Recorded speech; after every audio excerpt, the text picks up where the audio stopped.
Moi en ce moment je suis malheureux, je me réveille, j'ai mal au bide, j'ai le cafard, je suis complètement éteint de l'intérieur, je pense que c'est le cas de beaucoup d'entre nous actuellement dans le pays. On ne peut pas avoir un quotidien heureux à 100% avec toutes les horreurs qui se passent dans le monde actuellement, c'est impossible. Hein.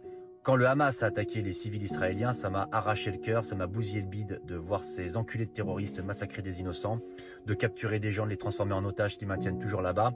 C'est un cauchemar, c'est une tragédie et j'envoie tout mon amour et tout mon soutien au peuple et aux civils israéliens dans cette épreuve. Aujourd'hui, ce qui se passe en Palestine sous nos yeux est un carnage, est un massacre. On est en train d'assister à une véritable boucherie. Des civils, des papas, des mamans, des enfants, des bébés se font bombarder la gueule. On ne combat pas le terrorisme en tuant des enfants. D'accord? Ce qui se passe là-bas doit s'arrêter. On ne peut pas continuer à faire comme si c'était normal. C'est pas normal. Il y a un climat social qui est dégueulasse en France. C'est tendu comme jamais ça ne l'a été et c'est insupportable. Et j'en veux énormément, énormément à tous ces politiques, à tous ces journalistes, je ne mets pas tout le monde dans le même sac évidemment, mais qui ont pratiqué une indignation sélective, qui n'ont pas donné le même respect, le même amour à l'un comme à l'autre, qui n'ont pas mis tout le monde sur le même pied d'égalité dans l'indignation.